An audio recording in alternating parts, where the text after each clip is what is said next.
Selain saksi ahli, persidangan juga akan menghadirkan 4 menteri untuk memberikan keterangan terkait sengketa Pilpres yang sedang bergulir di MK. Dan untuk membahasnya, sudah bergabung bersama kami tim hukum Timnas Amin yang juga pakar hukum tata negara, Refli Harun. Selamat sore, Bung Refli. Selamat sore. Oke, Bung Refli, tadi kita mendengarkan bahwa 4 menteri akan dipanggil pada hari Jumat. Begitu. Seberapa besar pengaruh kesaksian para menteri ini nantinya untuk mengungkap sengketa Pilpres 2024 ini, sementara di sisi lain di kubu Prabowo Gibran yakin bahwa pemanggilan 4 menteri ini akan menguntungkan pihak mereka. Iya, justru kita ingin membuat ini clear ya.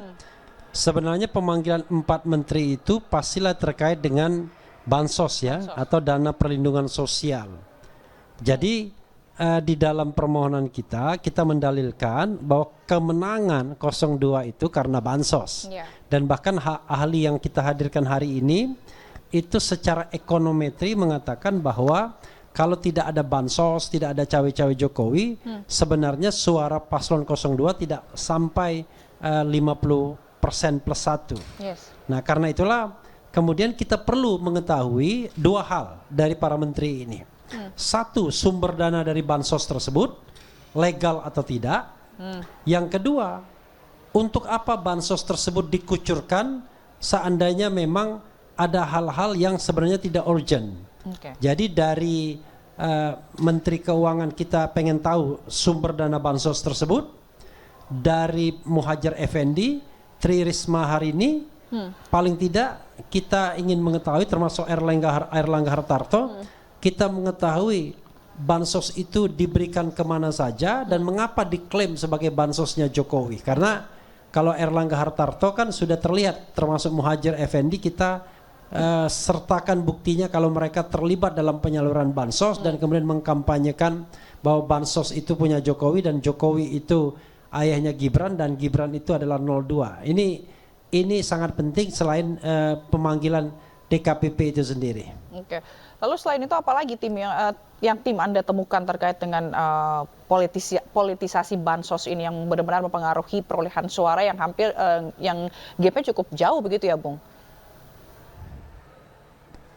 Iya, tadi saya katakan ya ada 2 hal penting bahwa peluang permohonan ini dikabulkan sangat besar. Pertama adalah soal pencalonan Gibran yang dikatakan ahli kami itu bertentangan dengan hukum dan konstitusi. Ya, terlihat betul bahwa KPU tidak netral dalam memproses pendaftaran Gibran sebagai calon wakil presiden. Kenapa begitu?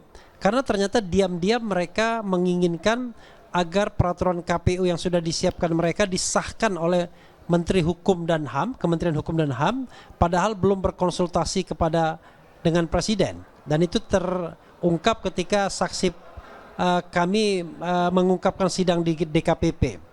Nah, ini kesengajaan untuk meloloskan Gibran. Dan menurut saya kalau seandainya KPU kemudian dihukum dalam tanda kutip dengan mengatakan bahwa Gibran didiskualifikasi, saya kira itu adalah kesalahan yang harus ditanggung baik oleh kubu Gibran maupun kubu KPU sendiri. Karena mereka secara sengaja berusaha untuk melakukan akselerasi padahal waktu untuk pendaftaran Gibran itu tidak cukup. Karena harus terlebih dahulu mengubah PKPU dan mengubah PKPU harus dengan persetujuan DPR dan DPR lagi reses. Itu satu. Yang kedua soal bansos.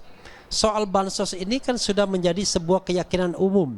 Tidak ada orang yang menolak bahwa Jokowi mengeluarkan bansos, bahwa pork barrel politik itu jalan, bahwa bansos itu kemudian menguntungkan 02 dan bahkan Jokowi kita katakan sebagai ketua tim sukses 02 kan begitu.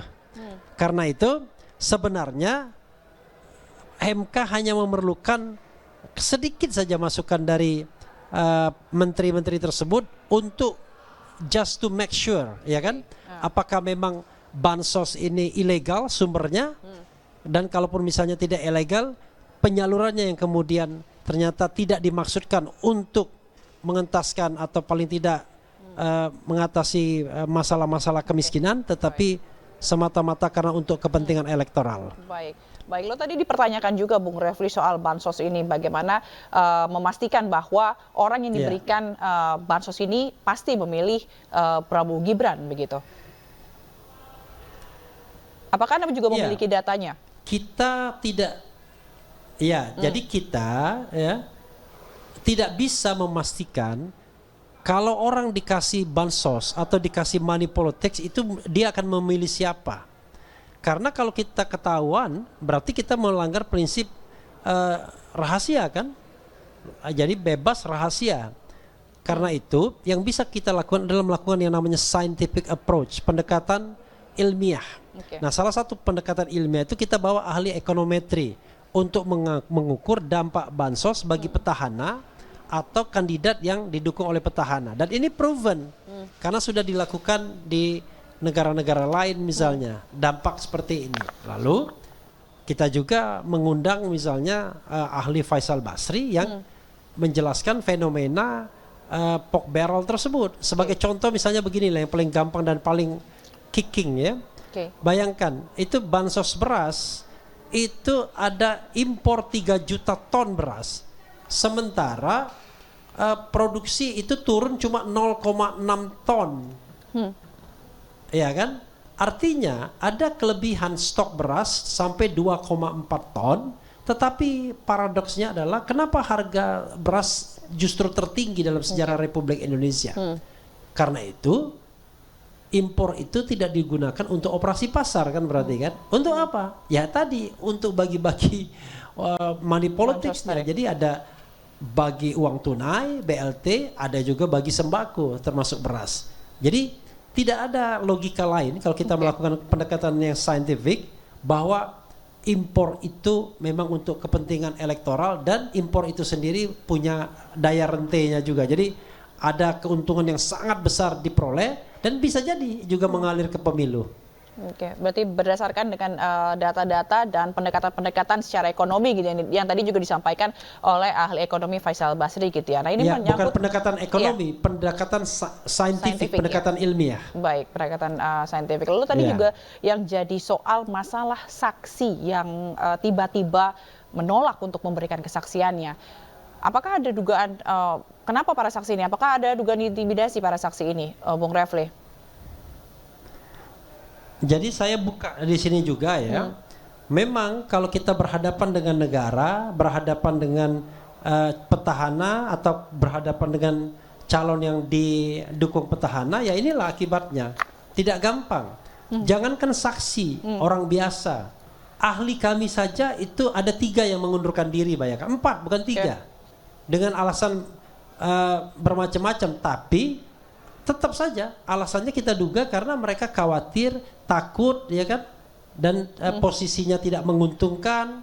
Bayangkan 4 ahli kita itu berkeberatan, ada yang dilarang keluarganya, ada yang dilarang lawyernya, bayangkan, ada yang dilarang perusahaannya atau PT-nya. Kemudian ada yang membuat alasan-alasan yang kita tidak bisa terima, tapi ujung-ujungnya kita tahu dia mau nolak. Bayangkan 4 orang menolak. Kalau dihitung bukan 4 orang, malah 6. Padahal sebelumnya mereka mau begitu, Bung. Gitu. Sebelumnya mereka mau padahal untuk bersaksi, dari tapi 6 tiba-tiba itu dari 6 itu ya yang maunya 4. Jadi kalau dari yang 2 lagi dari awal memang mengatakan nggak bisa. Tapi yang 4 itu awalnya mau. Bayangkan. Apakah ada intervensi lain selain dari keluarga gitu, misalnya tiba-tiba dia didatengin atau apa seperti itu? I don't know, saya tidak tahu. Tetapi yang paling mudah adalah kalau dibalik. Seandainya mereka diajukan menjadi ahli 02, maka saya kira tidak akan ada kekhawatiran apa-apa karena 02 dipersepsi sebagai bagian dari kekuasaan. Jadi kalau Anda menjadi ahli atau saksi 02 barangkali nggak masalah. Ya, tidak ada persoalan-persoalan yang terkait dengan katakanlah bisnis, terkait dengan masalah hukum dan lain sebagainya. Ini analisis yang bisa kita pertanggungjawabkan, tetapi ya tentunya saya tidak bisa sebutkan nama-namanya siapa. Tapi bagi saya aneh bin ajaib kalau orang yang selama ini sangat concern terhadap pemilu yang jujur dan adil, tiba-tiba berkeberatan untuk menjadi ahli dalam persidangan ini. Toh kita tidak menyuruh dia memihak kita, kita ingin dia menyampaikan apa adanya yang selama ini dia amati. Tapi itu pun menolak dengan alasan macam-macam.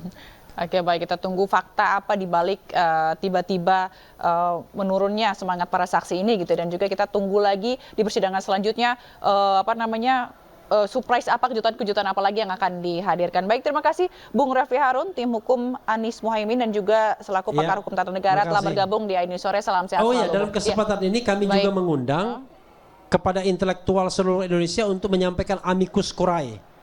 Jadi masukan kepada Mahkamah Konstitusi sebanyak-banyaknya agar menjadi dasar untuk mengambil keputusan atau putusan yang betul-betul mencerminkan keadilan. Baik. Terima kasih Bung Refli Harun. Salam sehat selalu. Sampai jumpa.